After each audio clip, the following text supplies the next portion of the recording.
ఇప్పుడు హోమ్ మినిస్టర్గా అనిత గారు ఉన్నారు. గత వైసీపీ ప్రభుత్వం సంబంధించి ఎన్ని రకాలైనటువంటి ఒక హింసలు తనకు గురైందో మన అందరికీ తెలిసిందే.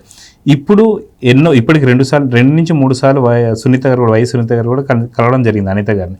ఇప్పుడు ఖచ్చితంగా దర్యాప్తు సంస్థలు కానీ మార్చే అవకాశం ఉందా? ఖచ్చితంగా దీన్ని వేగవంతం చేసే అవకాశం ఉందా? ఖచ్చితంగా ఇందాక అంకమరావు గారు చెప్తున్నట్టుగా ఈ దర్యాప్తు సంస్థలు ఏమీ చూస్తూనే ఉంటున్నాయి కానీ ఏది విచారణ చేస్తలేదని. సో ఏదైనా సరే మార్పులు చేర్పులు చేసే అవకాశం ఉందా లేదంటే ఏం చెప్తారు? ఏమోనండి, అసలు ఇది వెళ్తున్న తీరు చూస్తే ఈ కేసు నీరు గారిపోతున్నట్టుగానే ఉంది. ఇలా ఒక్కొక్కళ్ళు చనిపోవటం ఏంటి? ఇప్పుడు ముఖ్యంగా ఆ రోజు ఎవరైతే ప్రాథమిక చికిత్స చేశారంటే ప్రథమ చికిత్స చేసిన వ్యక్తి ఒక డాక్టరు ఈరోజు కన్ను మూసాడంటే ఇది ఎంత సీరియస్గా తీసుకోవాల్సిన అంశం అండి. మరి ఇలా ఒక్కొక్కళ్ళు వెళ్ళిపోయాక ఇంకా ఉన్న కొద్ది మంది దోషులు కూడా అంటే నిందితులు కూడా వెళ్ళిపోతే, సాక్షులు కానీ నిందితులు కానీ, ఇంక కేసు ఎలా ముందుకెళ్తుంది ఎవరు చెప్తారు? అప్పుడు వైఎస్ జగన్మోహన్ రెడ్డి చెప్పిందే నిజం అనుకుంటారు, వైఎస్ భారతి చెప్పిందే నిజం అనుకుంటారు. ఇందాక వారు చెప్పినట్టుగా విజయసాయి రెడ్డిని పిలిచి ఈ రోజు వరకు విచారించలేదు. మొన్న విచారణలో వేరే కేసులో విచారణలో ఏం చెప్పాడు? నాకు సంబంధం లేదని నేను చెప్పాను. అతను చెప్పిన విధానం మీరు చూసారా?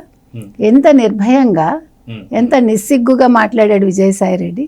అంటే మాకేం భయం లేదు అన్న రీతిలో మాట్లాడాడు. కాబట్టి ఇది ఎంతవరకు ముందుకెళ్తుంది అనేది సందేహాస్పదమేనండి. ఈ కేసు మాత్రం ఇలాగ జీడిపాకల్లా సాగుతోంది. సిగ్గుచేటండి. ఒక ప్రభుత్వం, వైసీపీ ప్రభుత్వం అందులో ఉండి, అంటే ఒక అధికారంలో ఉండి 5 సంవత్సరాలు వాళ్ళు ఈ కేసుని పరిష్కరించలేదంటే వాళ్ళు పరిష్కరించదలుచుకోలేదు. వాళ్ళకి అన్నీ తెలుసు. ఇప్పుడు ఎవరు అరెస్ట్ అవుతారో తెలుసు, ఎవరు ఇందులో ఇన్వాల్వ్ అయ్యారో తెలుసు. జగన్మోహన్ రెడ్డికి తెలిసే నోరు మూసుకుని ఉన్నాడు. కాబట్టి ఇవాళ దీన్ని ముందుకు తీసుకెళ్లే బాధ్యత ఒక అనిత గారు తీసుకున్నా ఎంతవరకు సక్సెస్ అవుతారంటే మనకు మాత్రం అనుమానమేనండి. ఎందుకంటే ఆల్రెడీ జరగాల్సిన డ్యామేజ్ అంతా జరిగిపోయింది.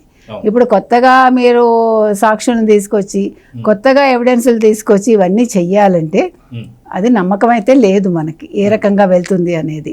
ఏది ఏమైనా ఇవాళ అభిషేక్ అనే ఆయన చనిపోవటం అనేది మాత్రం చాలా బాధాకరమైన విషయం. చిన్న వయసులో అతను ఒక డాక్టర్గా ఉండి అన్నీ తెలుసుకుని అతను ఇచ్చిన ఒక చిన్న స్టేట్మెంట్ వల్ల ఈరోజు ఈ రకంగా మృతి చెందాడా అనేది మాత్రం అందరిలో కలుగుతున్న సందేహం. Please subscribe to Leo news for more videos.